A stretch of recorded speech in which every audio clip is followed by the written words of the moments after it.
Welcome,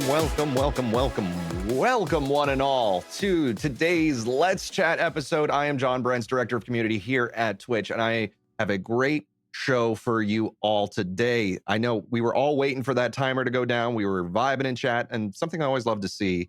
Share with me your favorite animated emote right now in chat, because it's one of my favorite parts of Twitch, and honestly, the animated emotes. I'm so glad that we have those now.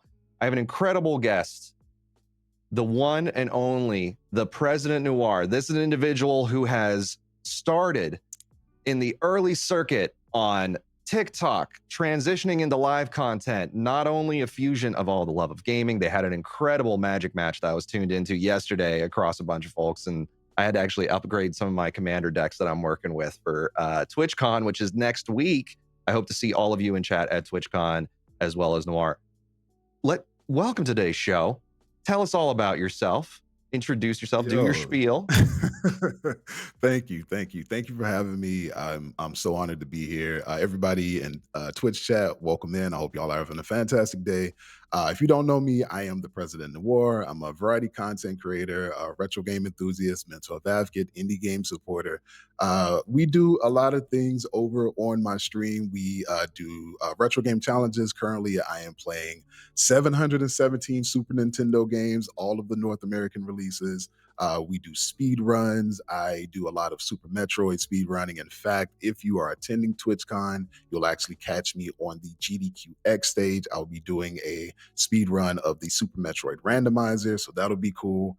We are also very focused on mental health awareness with our community, and so we have a lot of discussions within our Discord, just having and making sure that the people within our spaces feel seen and heard, and any discussions that are going on, especially in times where sometimes things feel a little down, and we just make sure that people have a space to be able to discuss the things that are going on. But we like to have a lot of fun. My community likes to troll me quite a bit, but it's all in good fun. And yeah, I'm very happy to be here. This is an honor. It's kind of wild to experience, honestly.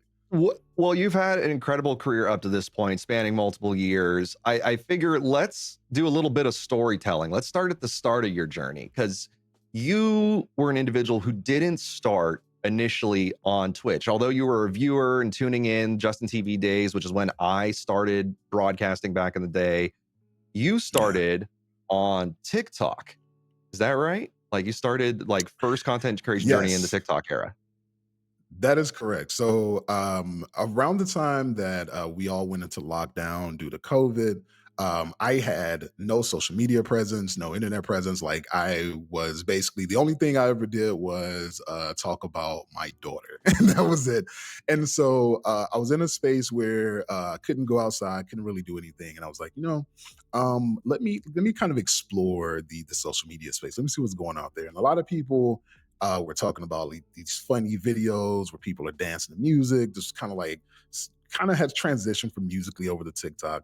And so I was scrolling through TikTok, laughing at some videos, and then I saw somebody post a video about mental health. I was like, this is interesting. I didn't know that this kind of thing existed, honestly, within the space. So I got inspired, and I was like, you know what? Let me talk about my mental health journey and what's going on at the time. I literally just began therapy for the first time, and it was an amazing experience, really important part of my life.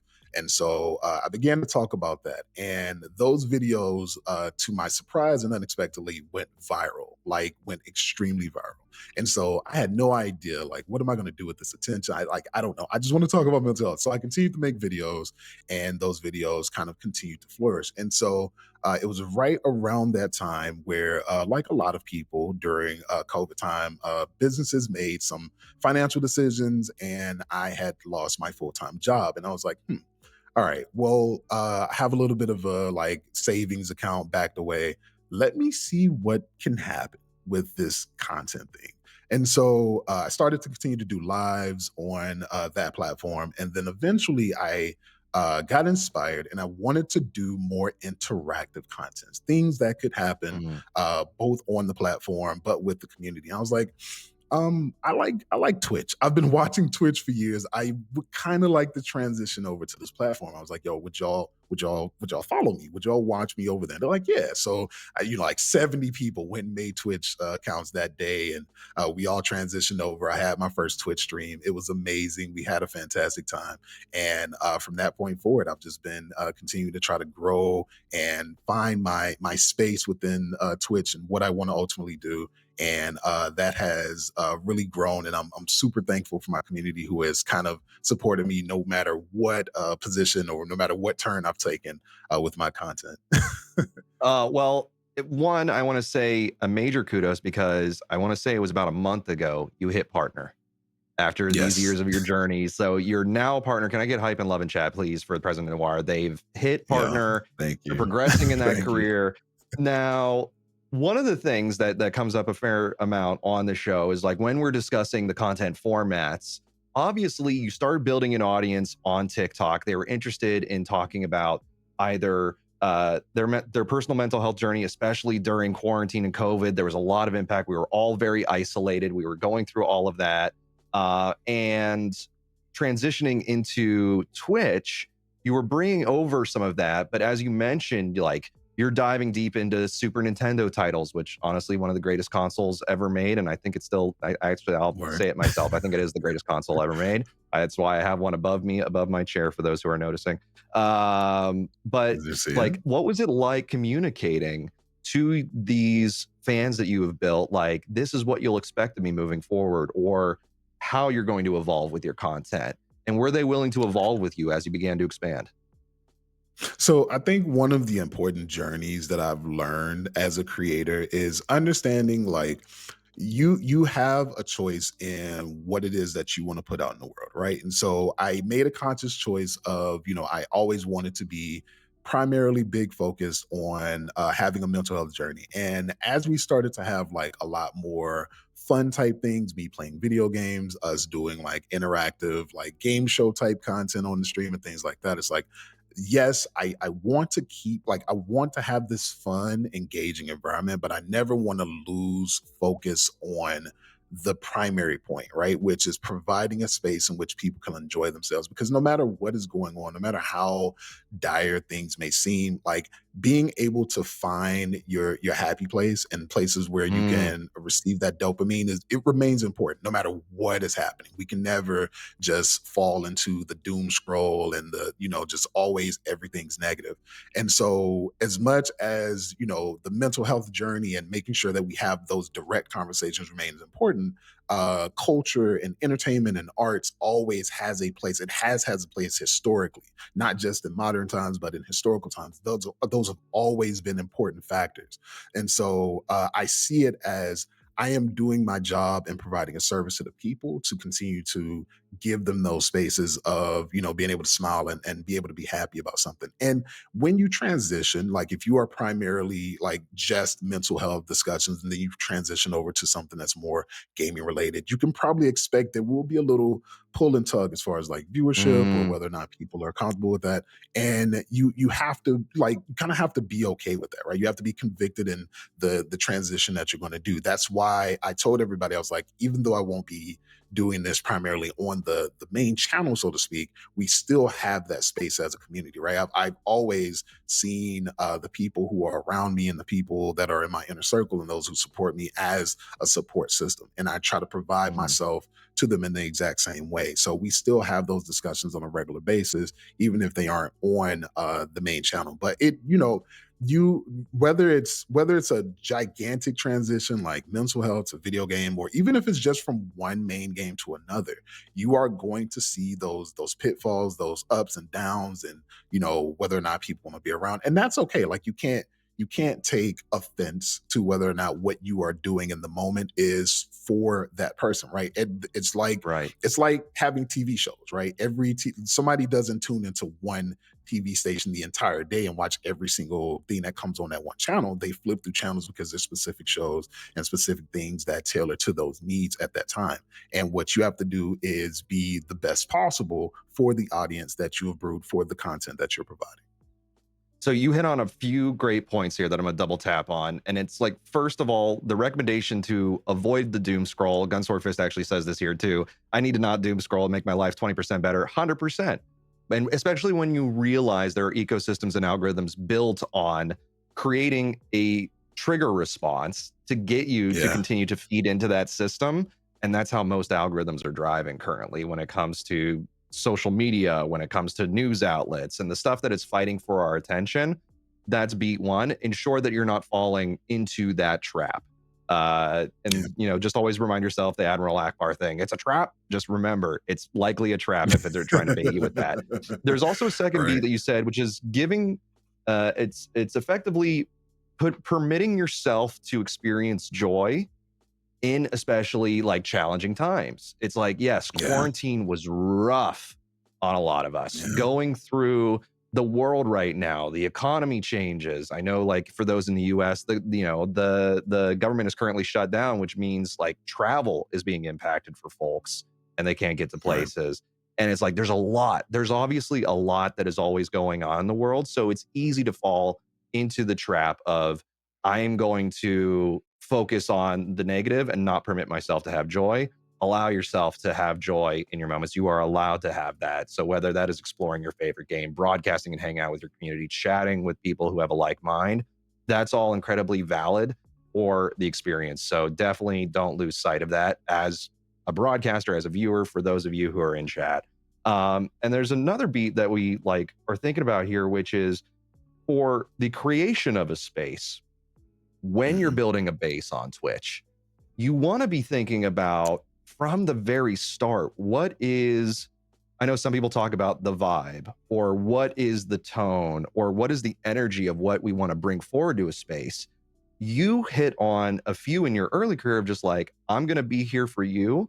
I'm going to create a space for us to experience and conversate and chat and have a safe space to, but you come at your leisure because not every person can watch every single time. I actually saw a Yes. comment. People were a lot of people are worried about view counts. There's a lot of misinformation out there, honestly, and I wish I could actively respond to it on like social media when they're like, lurkers don't count. Lurkers do count. They do count. There might Oh be my other god. factors that are making them not count. So Right. there's other things there at play. But I won't dive into all that. But effectively, it all stems from this concept of, oh, well, not everybody is showing up every single time. And you kind of have to get to this point of comfort of they're humans too. That's a person, not a Yeah. number. And at what point would you say, like, even in the TikTok era, because I know a lot of people get absorbed in the numbers of TikTok of, oh, it's 100,000 views or a million views or whatever. That's all passive engagement. But when it comes to live engagement, how do you navigate this concept of it's a viewer, it's a number, it's a human? How do you process all of that mentally? I think that maybe I had an advantage over certain people who want to become a creator by design. It's like one day you decide like this is what I want to do, right? I did not enter into this space thinking like, oh, I'm going to turn this into a career. What happened was I found my tribe. I found my people, right? The algorithm was something that blessed me in locating other people who were like-minded and enjoyed the dialogue and were able to participate in the conversations that I was having. And there are people who are to this day, there are people to this day like Sims Life, who's in chat right now. Sims Life has known me since the TikTok days, right? That is somebody that I would point to and say that's a friend, right? I think that what people have to understand when you are providing a internet like show, when you are a person on a channel providing a service, you hit the nail on the head, right? The people who watch you are human. It would be like it would be like the producers of like Game of Thrones getting mad at the people who didn't watch, like the final episode or something like that, right? It is nobody's responsibility to be there. What you have to do is either be entertaining or be available or find a space where people know to find you and know to be here at this certain time. And if they can be there, they will be there. But the most important part is locating an audience, locating the people who will benefit from your content, whether that is entertaining or whether or not that is informative or whether or not that is just providing a co-working space, whatever the case may be, you should worry less about trying to point fingers and say like, oh, people need to be there. Like, people sometimes come into my chat and they've maybe not been in the stream for like a month or two, and they're like, oh, I'm so sorry I hadn't been there. And the first thing I do is like, please do not apologize to me. I please do not apologize to me for being a human, for having a life, and for being present. The most important thing to me is that you are okay. I'm happy that you are here. I'm happy that you're present. You're able to speak and say hello, and whatever is going on, I hope that you continue to flourish in that moment, or that things improve and get better, whatever is happening. But people focus way too hard. Like, on one hand, I understand it, right? As a full-time content creator, I understand there are reasons where you care about numbers, and that could have to do with Mhm. like revenue or opportunities or whatever the case may be, right? But it is not like, if you are so hard pressed on looking at an individual person and saying like, oh, I need this one person to be here, or I need this Mm. one person to count, you're not working hard enough. Because you Yeah. should be working on making sure that you have the biggest possible space so that so many people can come and enjoy, and you should get the benefit of saying like, I am doing something that people are enjoying, that they're being able to express themselves on a daily basis. And if someone can come on Monday and they can't come on Tuesday, that's okay. They came on Monday. Like, they didn't have to do that. There are millions of channels that are broadcasted on a daily basis, not just within the Twitch space, but just on the internet as a whole. There's so many different spaces that people could provide their attention to you. And if even one person comes and decides that they want to watch your show, you should be thankful for that, because a lot of Mm. people don't even get that opportunity. There, you have said so much truth in this moment, and I've talked about this on the show with like several of my other guests too. Is even if it is one person, that is one person. It's not only Yeah. one person. It's like, no, one person came. If it's Yeah. five people, if it's 10 people, I always do the comparisons to like how many people are in your house. Like, how many people would you feel comfortably coming into your Yeah. house at any given moment? I remember going to some college parties where I'm like, there's too many people in here. And that's Oh still like man. less than 100, right? And so you really Yeah. have to really place that energy towards that. But you also hit on a great beat, which is around the concept of, by creating a space that's so uniquely you and has a Mhm. purpose and has an intent and is being broadcast out to the world through as many avenues as possible. If this space is available to you, that Yeah. is one of the most important parts of this ecosystem. I hear a lot of conversations about discoverability. I hear a lot of like, well, no one's finding me. Well, what avenues have you tried for individuals to come Yes. find you and speak your truth? And are you communicating what the benefit is for them to come in? Like you mentioned Game of Thrones, and I know the last season was rough for a lot of viewers. They were like, "Where is this going?" Because the books weren't finished, right? With by Right, Martin, right. and so when we think of a property like that, people started to tune out because they're like, "This is going so off the rails. It's not aligned with what I was hoping."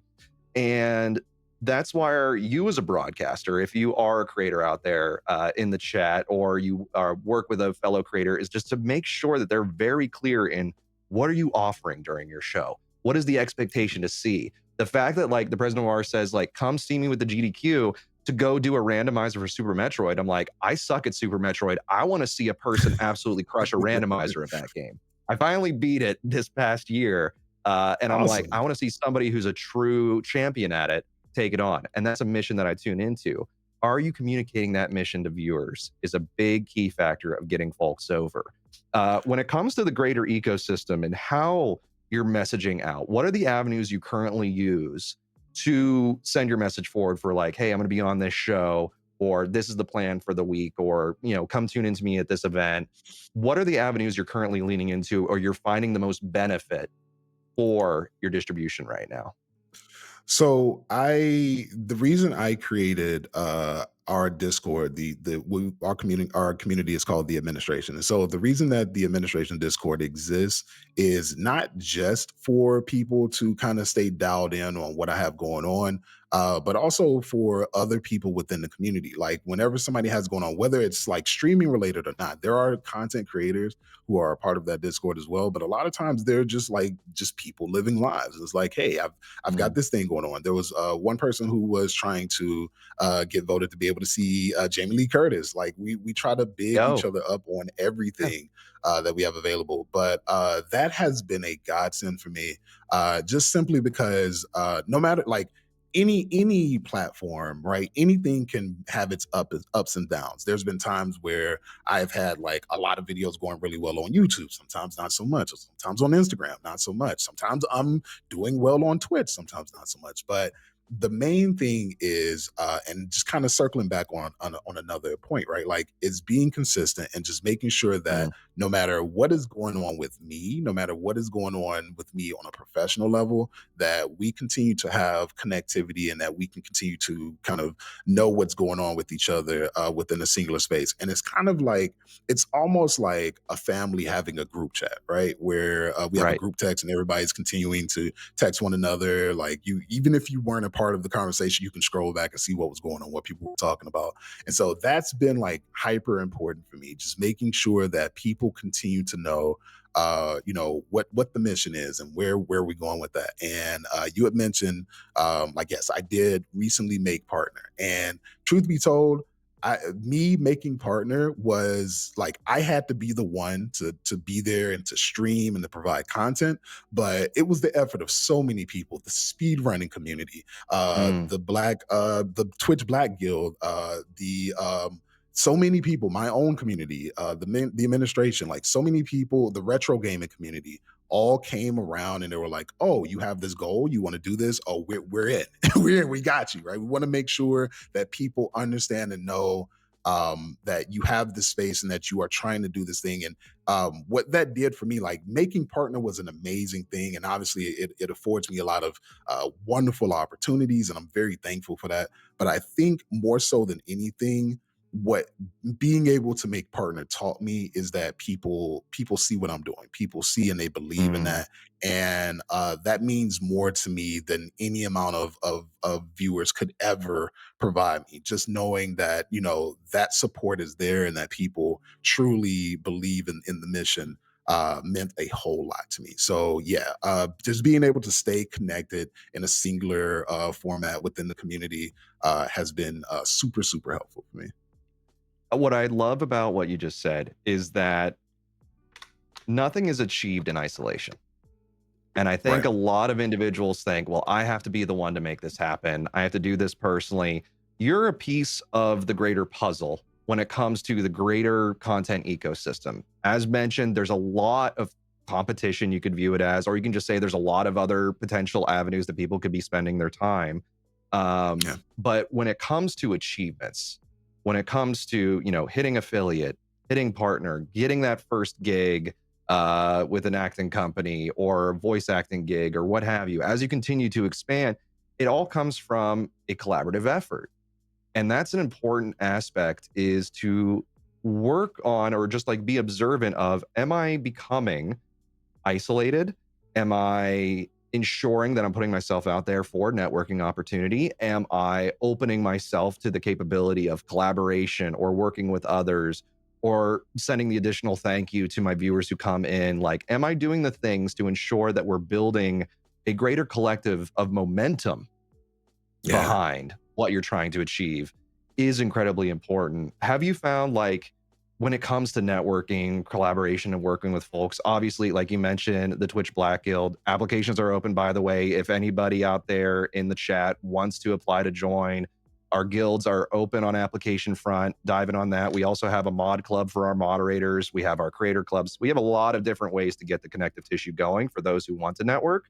But for you personally, President, like, have you found certain tactics work better when it comes to either introducing yourself for a networking opportunity or opening yourself for that? I guess, how do you think of, what makes an effective collaboration or a networking connection? Yeah, so I think one of the main things, like when I first started on Twitch, right, it was literally just me and the people who had watched me from TikTok, and that was it. And I didn't really even consider the idea of like working with other people or rate. Mind you, this is back in 2021, right? But I hadn't really thought about the idea of like working with other people, collaborations, or anything like that until I met another creator, Leash Capiche, who's another creator within the Twitch space. And within her community, I met a lot of really cool people like Baron and Digital Jedi, and that was like the first time where it even perceived in my mind as like, yo, like, yes, you have this channel, you have this thing that you're doing, but you could, like you could partner up with people. And me being someone who has been kind of like a lone wolf for a big part of my life, like I've always kind of, had to have that mentality of you got to do it yourself, you got to do it yourself. It was a struggle for me in the beginning, right? So whenever somebody feels that desire to kind of be isolated or they don't feel like they can, I always tell them I understand that. I do. I completely get it because sometimes it's hard to trust other people. It's hard to trust whether or not people see the vision that you do. You just also sometimes are scared to connect yourself with another creator because you have no idea, like, ultimately that person could go and say something wild or do something. It's like, oh, that's your friend. It's like, no, no, it's not my friend. But I think in what really kind of enabled me to feel comfortable to get in the networking space, a little bit after I had, started to like get more popular on Twitch, there were two creators, Blue Satire and Coldberg 9, that really kind of opened their doors to me. As like, at first they were like, who's this guy? Like, who's this person everybody's talking about? But then they became like brothers to me. And that was the first time after meeting somebody over the internet, it's like, okay, there are actually some really cool people here. Like they're really, really neat people on the internet. And we ended up doing a lot of cool things together. Sometimes like you do have to protect yourself, right? Protect your community. That's always important. Like it's also an ideal thing to not just try to network with every single person, right? Like you will Hmm. see people who their content, maybe they have a lot of viewers, blah blah blah, and it's like, yo, it would be neat to do something with them, but that might not be your vibe. That might not be something that you need to necessarily connect with. You have to be protective of your space and your people as well, but at the same time, just be genuine. Be genuine in what you do and connect. Like, don't. It's not about just going in somebody's chat and being there all the time and trying to be the show. Like the show is on the screen. The streamer is a show. It's not about trying to Yep. go in and be noticed in other people's chats.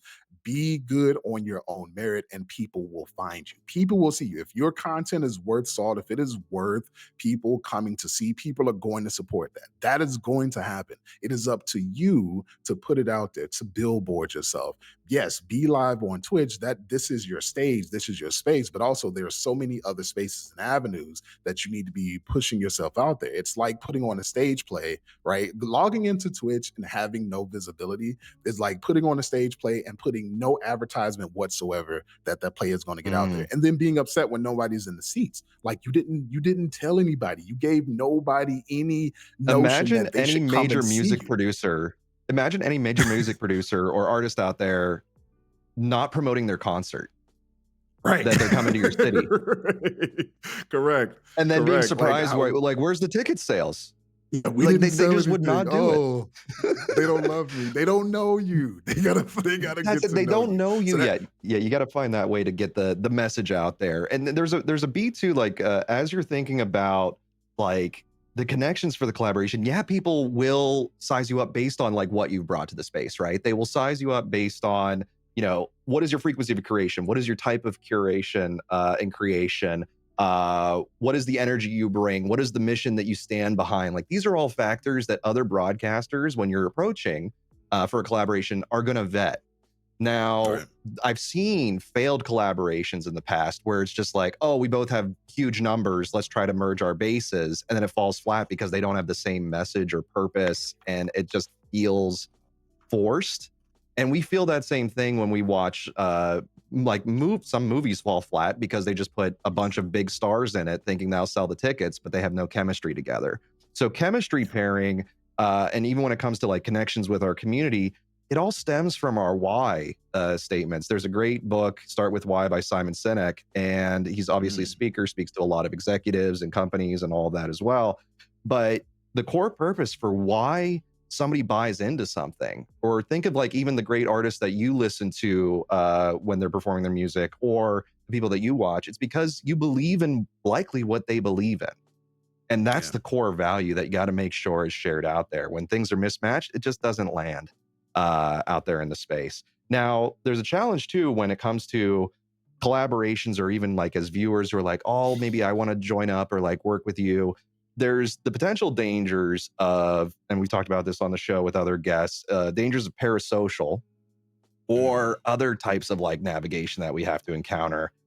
What are some of the like the protective layers like you do for yourself on broadcast to ensure that people know, like, here's the relationship between the performer and the audience in this given moment, to make sure that there's no misconceptions that come forward? Y- Yeah. So we touched on this briefly, kind of pre-show, but one of the main things that I ran into very early was when I first started creating content. I was very like I was everybody knew my first name and where I was Mhm. and all these like I didn't really put any kind of boundaries in place for that because I didn't see that as oh, I am this creator, I'm this person. Like I just saw this as me as a person talking to other people, which is still to this day how I treat things. But if you are going to be a creator and you are going to regularly find yourself to be a personality on the internet that people know, you have to also understand the pitfalls and dangers that come with that.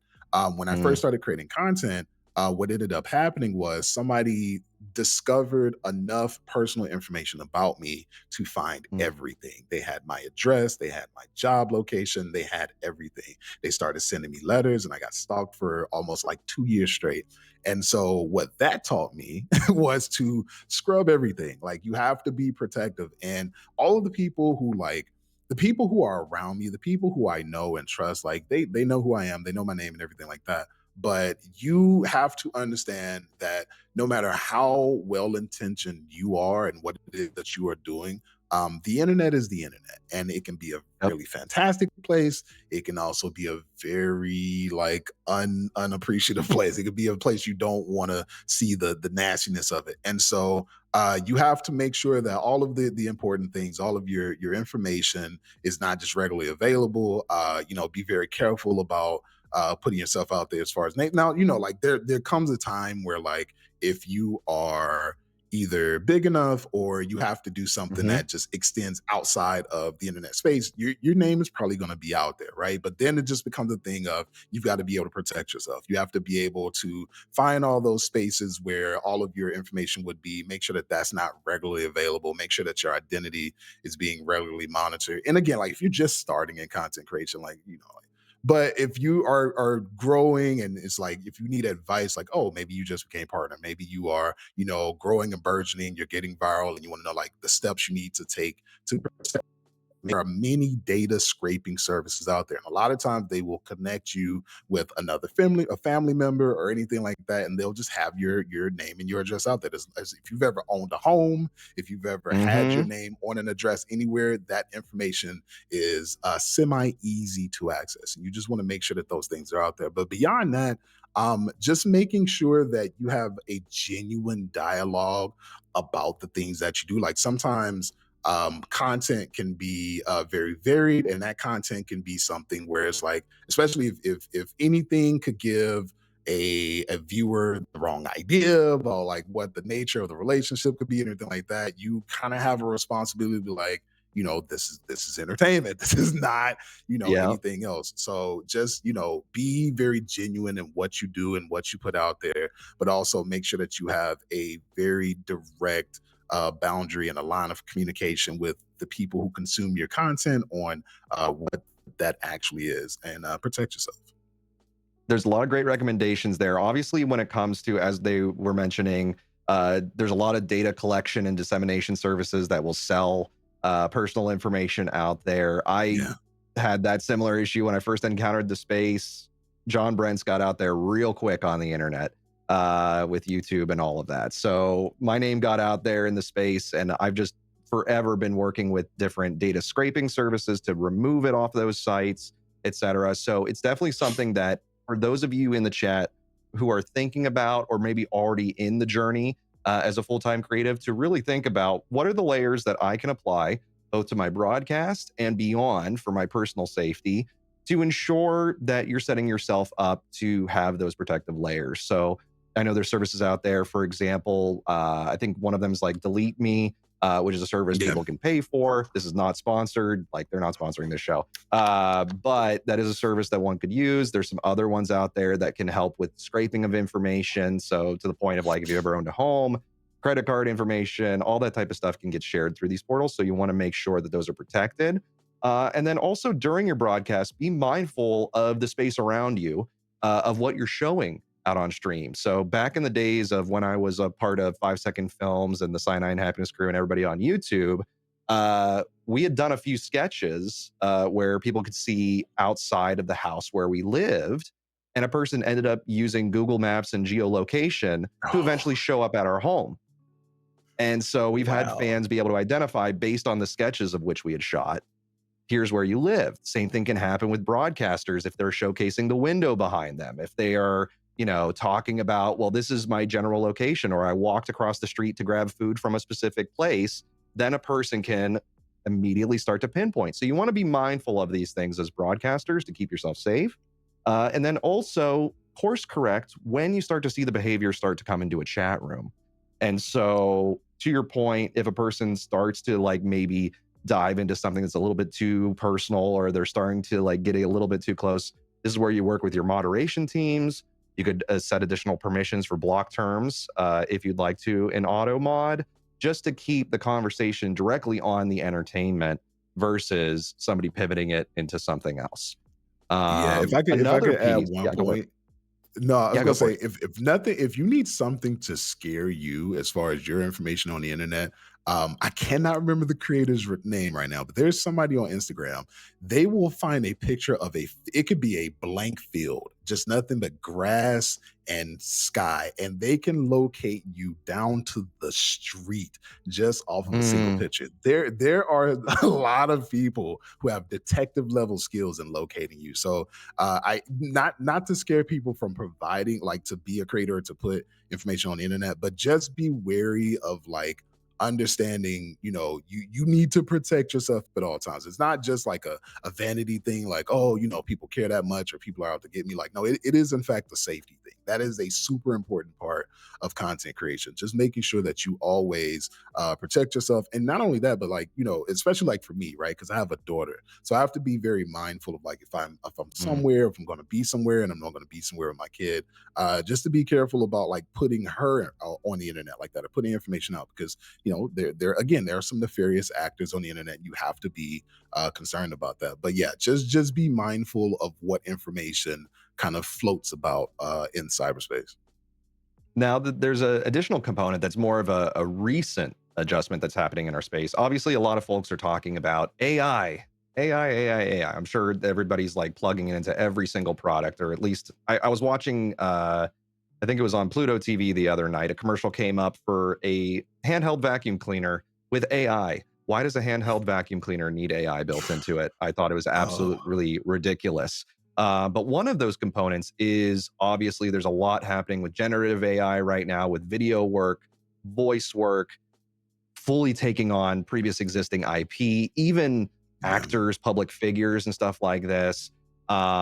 Something to keep in mind as broadcasters or as creators on the internet, the terms of service for different products, yeah, read them, because in some cases, especially with some of these new AI tools, you may be granting permission to your likeness in perpetuity to that service to replicate. And yeah, so it's one of those yeah, things. This is not like me like waving the hey Skynet is here thing, but it just is a warning. Like in addition to protecting yourself when it comes to personal information, the apps and things that you use also are starting to take identity in a new form that we hadn't anticipated years back.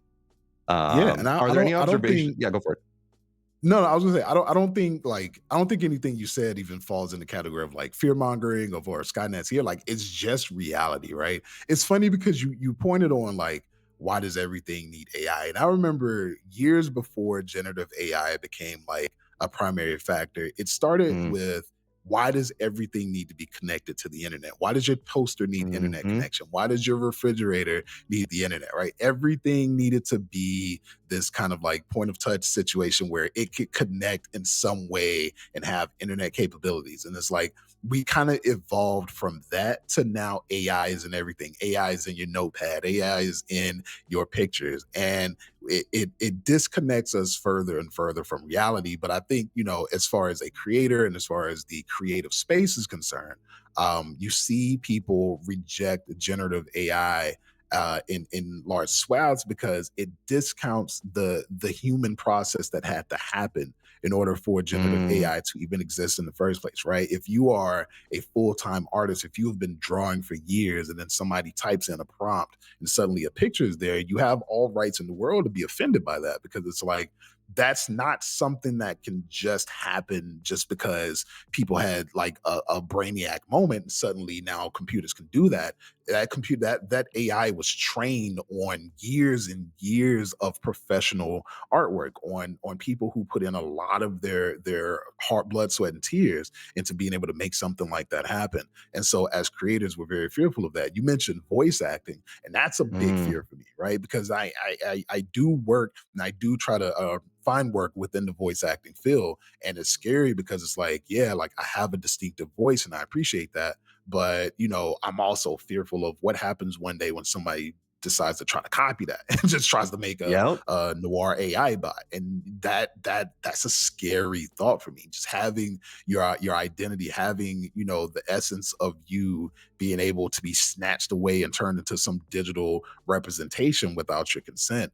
And so it's a terrible thing as a creator. It also, like, it pains me because as a person who understands like data analytics and like statistics and stuff like that, I do think there is a very good space for artificial intelligence and things like healthcare and being able to swath over magnificent amounts of data that could help us do things like proceed into better cancer research and Mhm. disease research and things like that. That's where we should be focusing our efforts when it comes to like being able to do machine learning and things like that. But for some reason, we as a people have really honed in on this generative AI space, and I don't know, like I'm not a fan of it. If you do it for like memes or to do something funny, it's like, all right, like cool, but at the same time involving real people or historical figures, or like, these are all still human beings at the end of the day.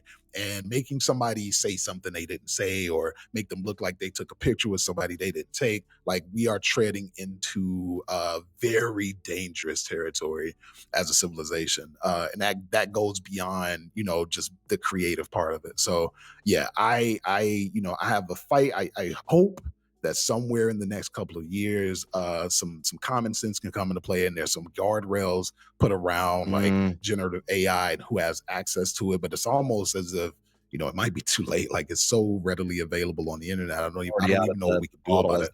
they say.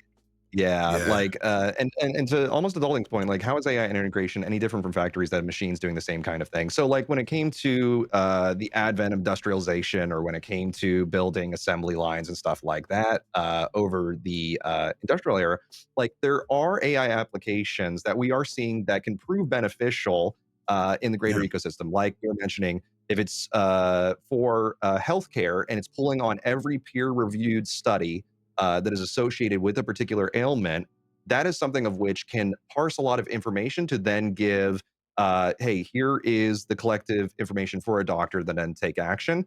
There's potential yeah, uses that can be beneficial. I think when we're looking at the greater creative ecosystem as creators, for some reason, humans have this like concept of just always wanting to remove ourselves from the equation. And I think yeah, the thing that worries me, especially from the voice acting front, because I've had the opportunity to voice act in a few games and do a few projects in the past on some animated projects. It's like, to replicate my voice removes the humanity that is the intent and the yeah, emotion behind the acting exercise, and that's just from years of training in the circuit when it comes to it. I think the moment of which really broke me is I wanted to see if I took a small snippet of my father's voice. My father passed away when I was 19, if I could have a Mhm. conversation with my father again. And so I Yeah. implemented his voice into a system, and I had a conversation with my deceased father 20 years after. That Mm. was the most uncomfortable thing, and that's when I Yeah. realized there are certain applications to AI that should never be opened in the same way that the book Frankenstein teaches us. There are certain Yeah. things of which we should never play with. I know that even, Zelda Williams, Robin Williams' daughter, came out in the press today because a lot of people keep sending Robin Williams generated, generative AI clips to her of him saying things he never Yeah. said. And Yeah. there's certain things that we let the deceased rest, let certain characters end their cycle when the For creative has sure. determined, you know what, that character should not be continuing. And Yeah. then for the impact as us as broadcasters to just be mindful that these things, they are already here. I've seen some AI prompts come forward and be like, oh, you want to use the voice of this favorite broadcaster? That's uncomfortable. Seeing Very, that it's not them very, speaking. very. But I see applications for AI in the future that can be beneficial. So it's one of those things of keep watch on it, internet, keep being observant, but don't let it erase the humanity from what you're attempting. If you do use it, what you're using it for. Exactly, exactly. Like lean into it. Let live be live. Let it live truly. One thing that I would love to dive in deeper with you on is when it comes to decision making for your creative, how do you decide like, oh, I'm going to be tackling like, for example, 700 plus games from the Super Nintendo library, or like, what does that stem from? Is it a genuine love, an interest, where's the goals that you're setting for yourself stem from at core? So funny you mentioned the 717 game challenge. That was something that I had wanted to do for years before I had even like started streaming on Twitch. I had this idea of like I wanted to do a challenge, and originally I thought it would be like a YouTube series. It's like I want to play all these games, and that stemmed from the fact that I didn't get a Super Nintendo until 1996, and then 97 we had PlayStation, Sega Saturn, and all that coming out. So I was a Sega Genesis kid growing up. I played all the Genesis games. I barely really, other than like the main classics, like I didn't escape the world without playing Super Mario World, Metroid, Zelda, things like that. So I had this idea that I would do like the entire library one day. And as I started to create content on Twitch, like we stated earlier, gaming was not a part of it whatsoever. And so I kind of had this like hesitation of, do I want to transition out of just chatting streams? Do I want to transition away from these Q&A type dialogues, because I know the people who are watching me right now, that's not what they're here for. That is not at all what they're here for, but that is something that I love. And one of the things that I always tell people is like, when you think about what it is that you want to do from a content creative space, people are going to know when you are not having fun. It doesn't matter how popular some brand new video game is that came out that everybody's watching, or if there's a video that everybody's talking about, now you decide you want to provide commentary on that video. If it's not something that is genuinely interesting to you, you can only put on a facade for so long about making that entertaining. I am a gamer at heart. I've been playing games since I was 3 years old. I don't think that I will ever stop playing video games. And so I've always had this inherent nature of understanding that, a big subset of Twitch and what Twitch offers is gaming content. And I was like, I'd like to do that. And so I had a conversation before it happened, when, we were, a much smaller community at the time. And I was like, hey, on Saturday, I would like to do something I've never done before. I would like to play a video game on stream. And it's an older game, it's a retro game. I'm sure like many of you have probably seen it before. And I know it's not maybe your cup of tea, but I think, you might like this, right? And rather than just like dumping it onto the established audience and just expecting them to just take that, it was more of a, I'm kind of letting you know what's about to happen. I would love if y'all would come and participate. And they ended up loving it. Like they had never seen somebody play Super Mario World so fast, right? And I started that off by saying I'm not a speedrunner, because at least at the time I wasn't. Um, but we had a lot of fun with that. And then it was like, all right, if you're going to do anything, and this could be true of not just like Twitch streams, but it could be true of like anything. You could be a writer, you could be somebody who's creating comic books or creating a TV show. People are very adverse to change. People don't like Mm, UI changes on programs. They don't like their character to go from being good to being bad. They don't like anything that wasn't expected. You have to be very strategic in how you do that. And that is how I am about most of the things. Like recently I did a Dark Souls 3 playthrough for the first time. mm, And we had not been playing Souls games on stream for a while. And I was like, we're gonna do this thing. I'm gonna start streaming on Sundays. We're gonna call it Soul Sunday, and we're gonna do Dark Souls 3. And it was off the normal streaming path. It wasn't a day that anybody was expecting, or nobody was expecting anything else to be done on that day. But I was like, let me see how that works. Ended up being one of the most popular days in the entire week. So, mm. you have to have like you have to have the confidence to kind of spring away from the norm if you want to do something different and be able to analyze that. It's like, okay, was it successful? Maybe, maybe not. Right? Did you have fun doing it? Yes. And then, once you kind of have that analysis, then it's a matter of, okay, maybe it's not as viewed as the rest of your days, but does that really matter? Like at the end of the day, are Mm, you enjoying that day? Because maybe that's your day. Maybe that's just your day where you do the thing you want compared to all the other days that are like hyper, entertaining or hyper viewed across every other day. But you have to have those moments that are purely for you. And then you're like, again, you're going to find your audience. You're going to find there were so many people who were coming in on Sunday that had never seen me before, had no idea who I was, what I normally do. Cause it's like they would see me on Sunday doing Dark Souls. And then Monday they'd see me doing what you saw, playing Commander, right. Magic the Gathering Commander. And that's a big pivot, right? It's a huge pivot. But you also don't sometimes understand that there's a Venn diagram where those Mm, two fandoms connect. And in between is like, oh, you do Souls and you do Magic the Gathering, oh, we're in here. We're in here. So you yeah. can't be afraid. You can't be afraid to branch out. Sometimes it's going to be successful, sometimes it's not. But nobody ever succeeded without taking a risk. And again, just make sure that that risk is ultimately about something that you will have fun and you will enjoy doing. And that also, like, that is a risk that you can afford to do, is something that you should measure as well. So when it comes to experimentation, especially in content creation journey, um, being able to take a risk when it comes to what I'm producing or what I'm going to be putting out there, it always has to be relatively calculated. And to your point, find the through line between the different categories. So if it is, let's say, if I was playing Chrono Trigger one week and then I'm doing Earthbound the next, those are both technically JRPGs, and I can easily bridge it to Right. another JRPG shortly after. So there's enough mechanics that can be seen between them versus a jump, let's say, that could be more extreme. I go from playing just the sweatiest of Call of Duty, and then I hop over to Hello Kitty Island Adventure.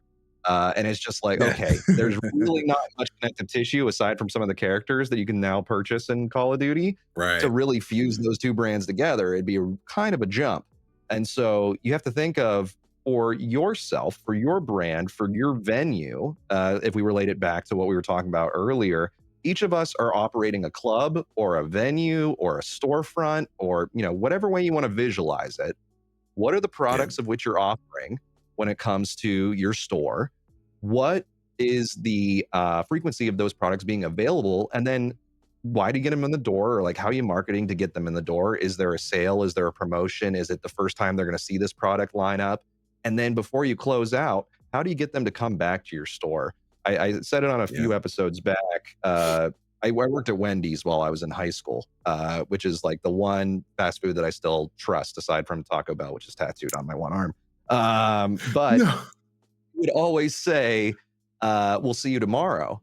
When would people would check out at Wendy's, you always say, "Well, we'll see you tomorrow," and it just plants a seed of like, "Oh yeah, they could come back." And Right. I know I end every show, and I'll, as we close out today's show, you'll hear me say, "Have a great today and an even better tomorrow," and that's a reminder to also, come back tomorrow, and I'll see you again. So there's beats that you want to be thinking through when it comes to first, how do I get them in the door? What is that I'm providing to them in terms of a product? How do I get them to return to continue to consume the product? And that's how you continue to grow as a creator over time. I highlighted Yeah. on every show, the career path will be a roller coaster. You will have ups, you will have downs, you'll have content that won't work. There is no reward without potential risk. If you're not completely, afraid of, can I actually achieve this thing? Maybe you're not pushing yourself hard enough, and maybe you should go Yeah. for it. Similar to the speedrunning concept. My first show on Justin TV was actually doing, I wouldn't even call it a speed run, but I can beat, what was it, Super Mario World in about 45 minutes. And I was like, okay, I'm going to do that as a broadcast. So I did that for my first show on Justin TV back in the day. Nice. And people just were like, oh, we want to see more of your love of Super Nintendo at that time. So, like, figure out what are those through lines for you to communicate outbound at the core. And Yeah. before we close out, If I could Oh, yeah, go sorry. for I it. didn't mean to interrupt. I just want to say one more thing, kind of in relation to that. Um, Yeah. I think another thing that people get hung up on when it comes to content is trying to figure out how to shoehorn yourself into like these big established spaces of like, all right, Mm, everybody's playing Call of Duty. I'm going to be Call of Duty, or everybody's playing Apex. I'm going to play Apex.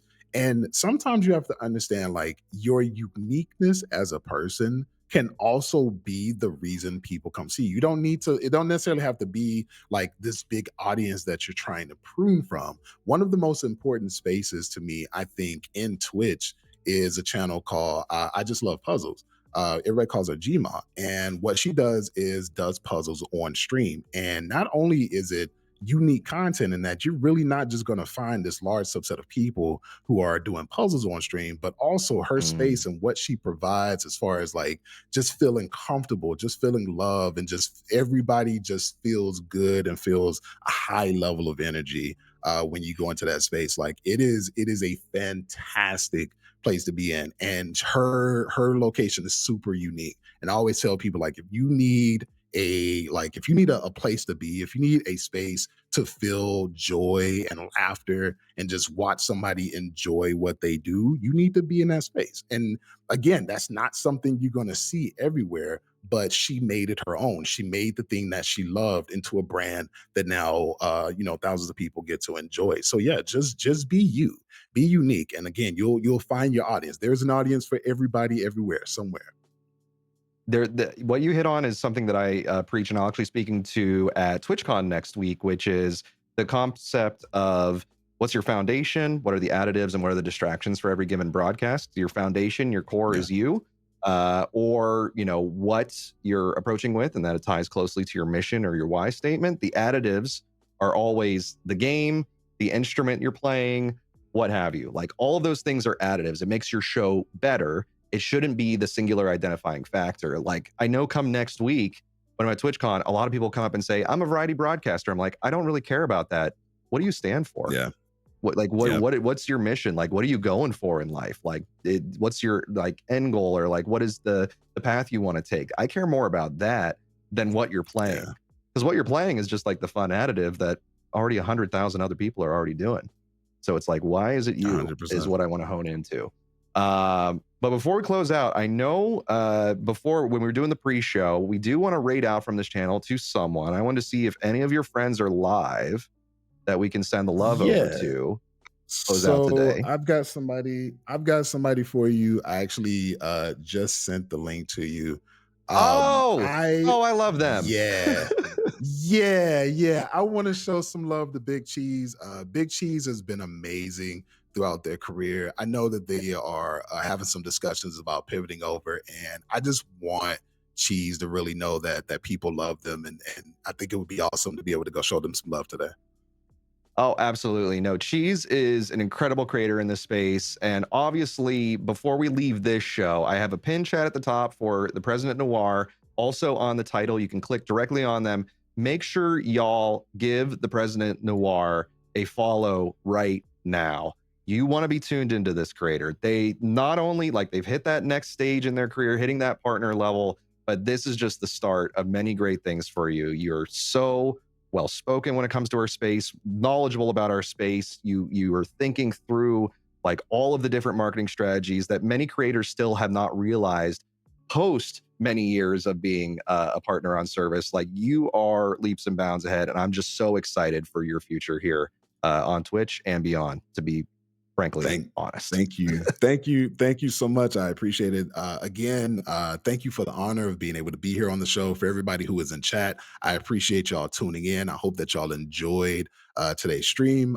You can catch me on stream actually in about 4 hours. I'll be live at about 8 p.m. Eastern Standard, 5 Pacific. So I'd love to have y'all come through. But again, this was a great conversation. I will be willing to come back anytime you'll have me. And Awesome. hopefully this won't be the last time y'all see me on Twitch's main stage. Maybe, maybe Ambassador might be next. I don't know. We're working on that. There we go. There we go. There we go. And also, swing by for anybody who's coming to TwitchCon. Swing by the Unity Lounge. I know I'm bringing Commander decks. I think we can get the President Noir to bring some Commander decks too. So if anybody's into Magic the Gathering, Yes, come hang out with us. Come join us for a game. please. Come join us for a match, and completely demolish me before Noir takes over the ring.